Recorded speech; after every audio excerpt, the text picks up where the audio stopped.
Okay, good afternoon. So we're still on factoring cube roots, no?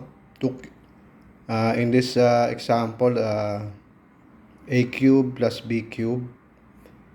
We got here the formula for factoring cube roots, no? The formula states a cube plus b cube is equal to quantity a plus b multiplied to quantity a squared ab plus b squared. Okay, so ang gagawin natin ngayon is we will try to make use of this formula. Ang tawag natin sa formula to ay sum of cubes. Okay, no? If we have two cubes and the operation involved is addition, anong gagamitin nating formula? Yung sum of cubes. Okay? So, gagamit tayo ng example problem, no? For example, ang problem natin ay x cube, okay, plus y cube. Okay, to factor this given expression, ang gagawin lang natin is isa-substitute lang natin. But before we substitute, again, we will identify asan dito yung a, no? Sa expression na x cube plus y cube, where is the a? Ito yung a, di ba? Asa naman yung b? Okay, ito yung b, no? A is x, b is y.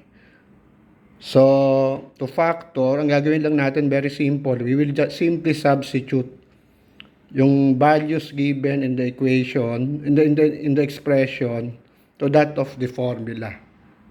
Okay? A plus b, so what is the value of our a? The value of our a is x. So, sa-substitute lang natin yung x plus b. What is the value of our b? The value of our b is y. Yun, no? Then next, multiplied by quantity a squared.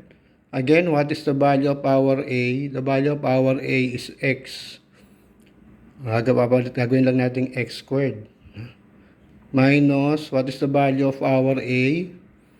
Minus ab. What is the value again of our a? The value of our a is x.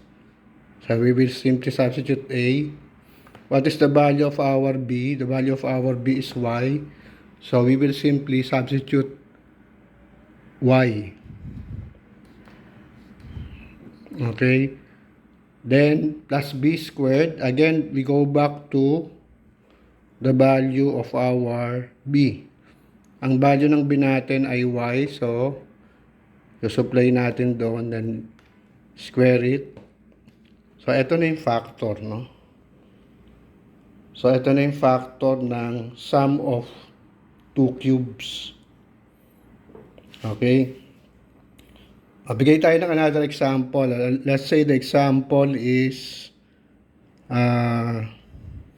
x cube plus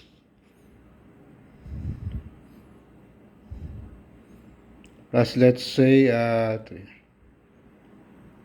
3 cube. Okay?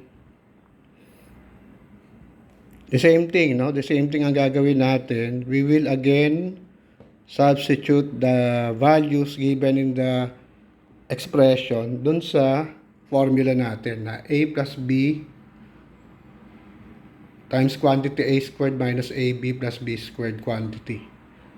Okay, again, first step, identify ano yung value ng a. Ang value ng a natin is x. Ang value ng b natin ay 3. Okay, so we substitute. So, a plus b, so it will be x plus, ano yung b natin? 3. Okay.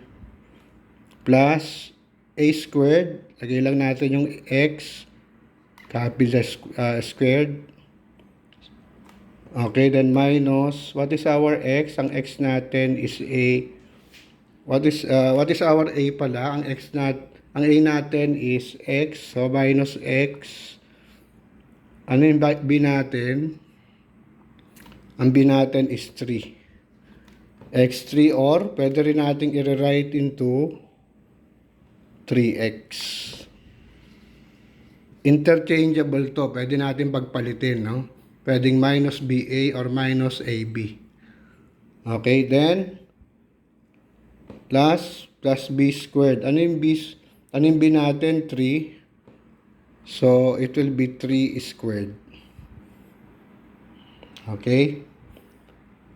Kung i-expand natin to, it will become quantity x plus 3 times quantity x squared minus 3x plus 3 multiplied by 3. Ang final answer natin will be x cubed plus 3 cubed is equal to x plus 3 times quantity x squared minus 3x. 3 times 3, it will be 9. So, plus 9. So, ito yung final factoring natin, no? For the expression x cubed plus 3 cubed. Again, ano yung ginawa natin? Very simple, no? We simply substituted the formula with the value of the given expression. Now, the value given in the expression.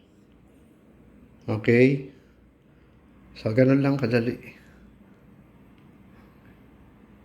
Okay, bye-bye. Again, what is this topic? Substituting values to solve for the factor of 2 cubes. What kind of formula did we make use of? Sum of cubes. Okay. Okay, we made use of sum of cubes. Yan. A cube plus B cube. And then the corresponding formula. Okay, bye-bye. Happy learning.